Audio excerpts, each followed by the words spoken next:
Hi, my name is Rita Wilkins. I'm also known as the Downsizing Designer. Today I want to talk to you about something that is on the minds of many people. With spring just around the corner, our thoughts are turning to being outside again, new beginnings, fresh start, especially after this year of COVID. So our thoughts might also turn to spring cleaning. It's the custom that so many of our families have had for years, to give your home that fresh start, that lighter, cleaner, brighter look. But why take time to actually clean and organize and tidy up the same old stuff? So why buy more pretty bins and baskets to organize those same things? So it's like one vicious cycle, organizing the same old stuff over and over again, which takes time from your daily life and things that you could be doing that you might want to be doing more of. And it creates more work, and frankly, it's pretty redundant. So this year, I just want you to maybe think of something new. So I'm asking you to just rethink what spring cleaning actually means, and instead maybe do a spring clean out. So what if you got rid of some of the stuff that you never use, that you forgot that you even had, or you have multiples of, or you don't even want or need anymore? And what if you pared down those possessions to only the things that you love and only things that you want to keep, need, and that you'll use? So what if this year, this spring, instead of organizing your stuff, you actually minimize your belongings?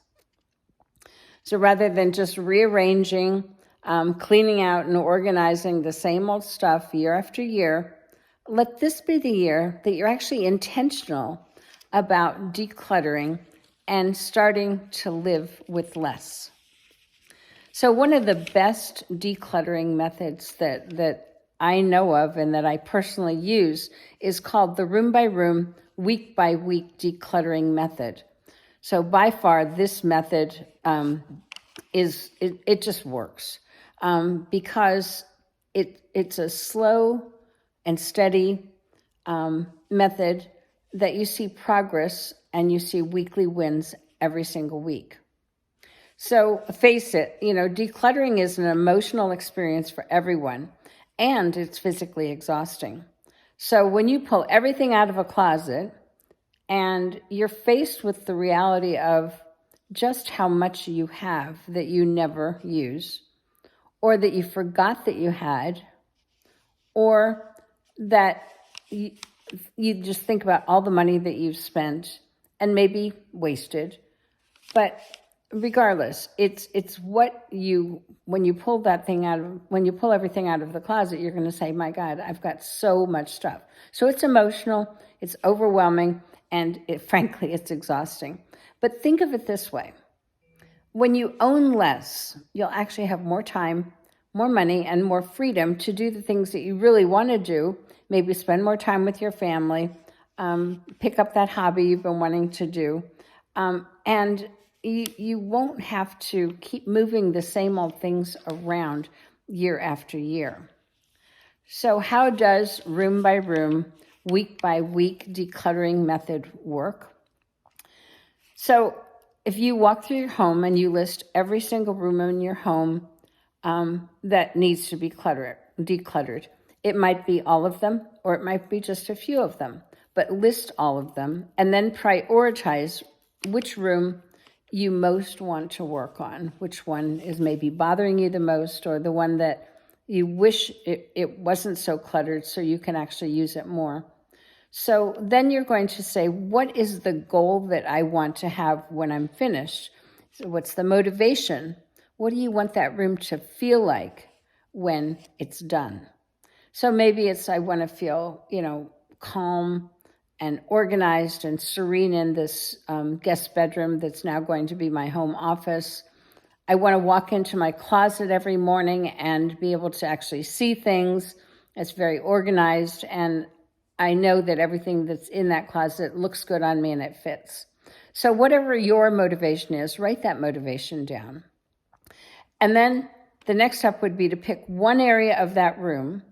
And that's if it's a larger room, it's one that you can accomplish in a couple of hours, fine. But let's just say that it's a pretty large room, like your master bedroom, and the area that you want to start on is your closet or a dresser or a bookcase.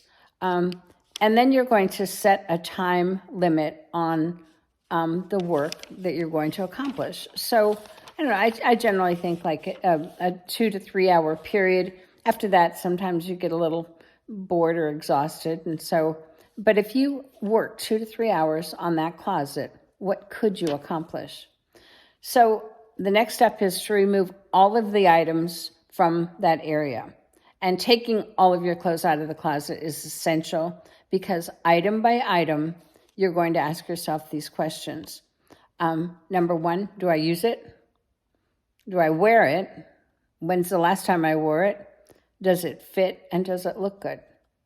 And if the answer is no to any one of these, then put it in a pile that is to be donated, or if you choose to sell it. But item by item, you're going to go through that and you're going to place it into a pile that you're going to keep it and put it back into the closet, or you're going to donate it. And then the next step is to actually remove all of those donate items from your home. Rather than putting it in the car and rather than putting it in your garage and creating another pile, why not just put it in your car and actually deliver it to the donation site that day? Then the next step is to schedule the following week's session. Pick the room, pick the area, set your goal and your intention for that room, set the timer to complete.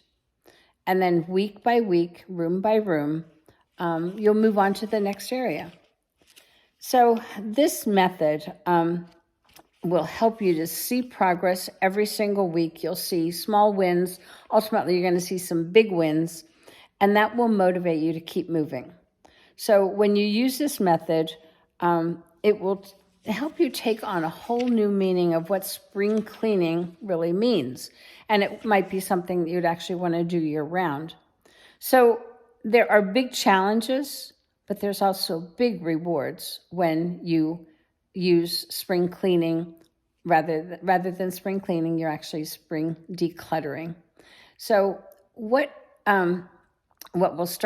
you'll start to experience over a period of time is your attitude towards stuff will start to change. This is really interesting. I didn't believe it, but I felt it myself. Like I actually choose not to shop because I have all I want and all I need. You will be less inclined to buy more.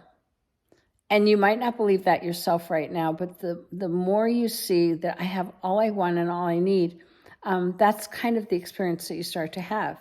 You'll become more intentional about what you want and what you don't want. So you're not going to let stuff come into your house that you're not going to be using because you just won't, you don't want it to be there. And you'll develop a decluttering muscle, I call it, that makes decluttering easier and easier over time. So even some of the sentimental stuff, it's just not as hard to get rid of those kind of things. And you'll begin to experience the true joy of owning less. When you own less, you value what you have more. So I do hope that this helps you and that you have a new thought about what spring cleaning means. It's not about organizing, it's about minimizing.